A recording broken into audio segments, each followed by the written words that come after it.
J'étais aux États-Unis pour une tournée de prédication dans quelques États. Et comme j'aime visiter les librairies chrétiennes, j'ai acheté un livre. J'ai vu que l'auteur là parlait aussi de la vision. Donc quand je l'ai acheté, je l'ai amené à Ouaga. Et j'ai commencé à le lire. Et puis un jour, donc j'ai pris le livre, j'ai donné à un de mes enfants, un de mes fils là. Je lui ai dit, regarde l'auteur de ce livre là. Regarde-le bien. Cet homme là sera un jour président des États-Unis. Mon fils m'a regardé. Il a souri. Il dit ah bon? Il dit oui. Je ne le connaissais pas. Ça ne m'intéressait pas. Mais ce que j'ai reçu, je le dis. Comme j'aime le dire chaque fois, je ne suis pas un prophète, mais je prophétise. Comprenez? Je prophétise. Et ça aide pour aller de l'avant. Alors, moi j'ai oublié. Mais quelques 3, 4, 5 ans plus tard, mon fils vient avec le livre là dans ma chambre. Il me dit, mais ce que tu m'as dit là, le monsieur là est devenu donc président des États-Unis. On vient de le voter. Il dit, c'est pourquoi comme tu avais écrit dans le livre là, tu avais écrit des paroles, donc je viens te donner pour que tu vois. J'ai pris effectivement, j'avais écrit dans les pages intérieures là quelques mots pour lui. Et je vous dis ça pour que vous sachiez.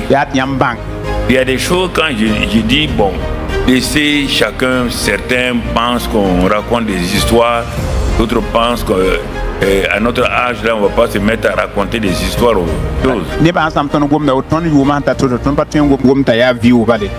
Et cet homme là était donc il s'appelait Trump. Donc il est devenu président. Ensuite il a quitté. Hier nuit je téléphonais à notre fille qui est Daniela, qui est actuellement à Austin au Texas aux États-Unis. Et puis à un moment donné je lui ai dit mais est-ce que tu sais vos élections aux États-Unis là, les deux candidats là, j'ai commencé à parler d'eux. Et puis arrivé à un moment donné il dit bon, faut faire attention,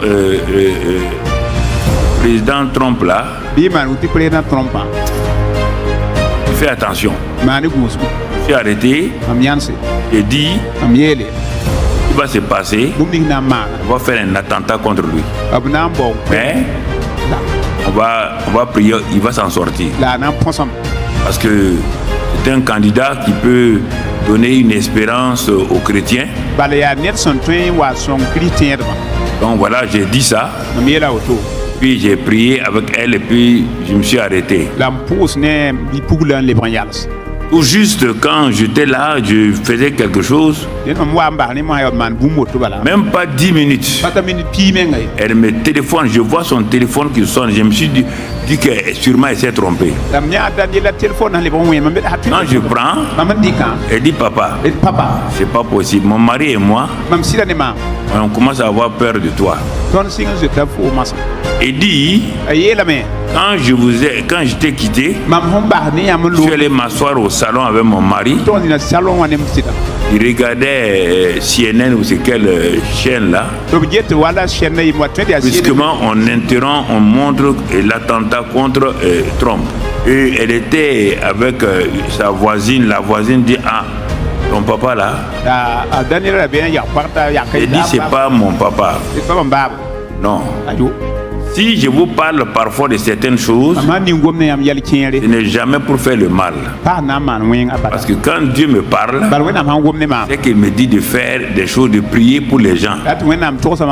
Les gens n'écoutent pas ce que je dis. Chacun modifie, chacun parle au hasard. Non. C'est quand la personne n'écoute pas du tout que la personne a des problèmes. Sinon, chaque fois que Dieu me dit, il me dit ce qu'il doit aller dire à la personne. Comment avertir la personne? Comment la personne peut faire s'en sortir? Et quand je dis que la personne ne veut pas, maintenant elle est responsable. Vous avez été édifié par cet enseignement et vous aimeriez en écouter d'autres. Abonnez-vous sur notre chaîne YouTube. Que Dieu vous bénisse.